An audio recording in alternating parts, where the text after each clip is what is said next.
Morning guys!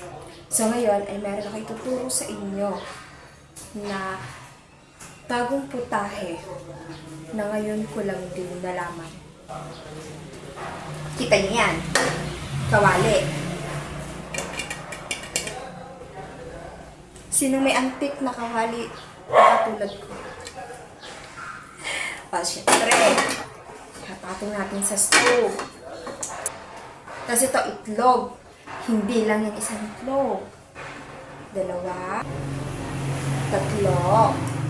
Psst, wait lang. 4. 5 itlog. So, nahuhulaan nyo na ba kung anong lulutuin natin ngayon? Siyempre, hindi pa. Ako lang kasi makakaalam nito eh. Okay, may kawali na, may itlog na. Siyempre, ano pang gagawin? Buksan na ang stove. Dapat medium heat lang. Para hindi masyadong masunog ang ating lulutuin. Ito to. Nababasa niyo yan. Siyempre, alam ko naman marunong ka magbasa, kaya alam ko nababasa niyo yan. Kasama yan sa ating ilalagay sa lulutuin. Kailangan wala ng tubig. So, wala ng water. Then,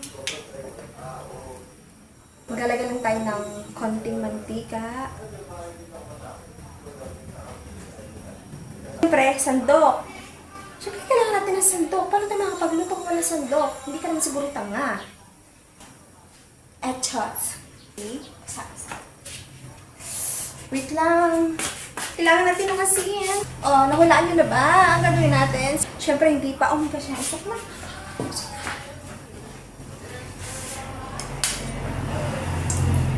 Ay.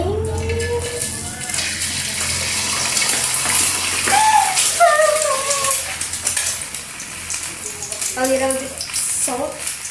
Teka, namakamit. May ipon lang sa sampali.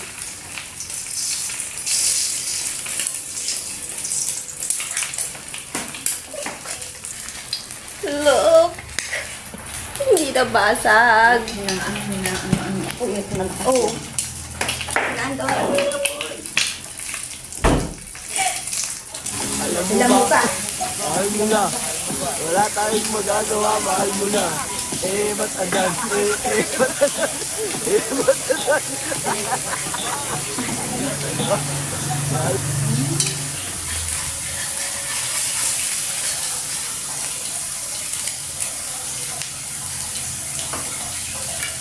Guys, look. Perfect yung itlog ko. So, another round ng egg. Sana ma-perfect ko ulit.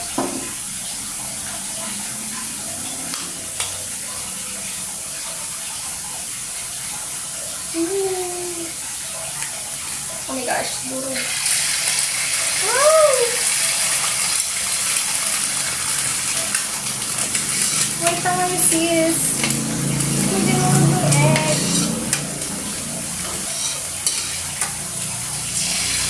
OMG.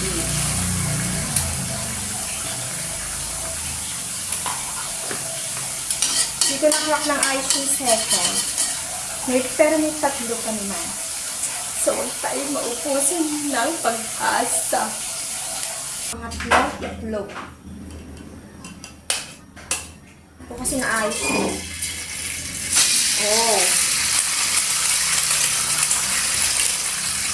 Oh. Perfect ko na ulit.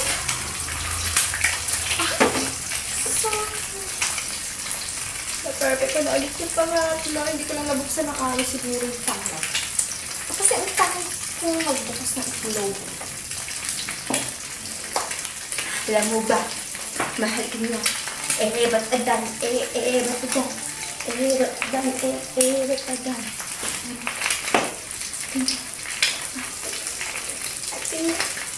Corn. Tapos, yun. Nabasag yung egg. Napasobra siguro yung crack po ng itlog. Kaya natama yung dilaw. Pero di bali, may isa pa tayong itlog. Ito na wala ang pag-asa. Masyadong maalat. Gagit. Gosh, usok-usok na. Ano ba? Last na yan. Kailangan, masundan nyo na ako, Lord.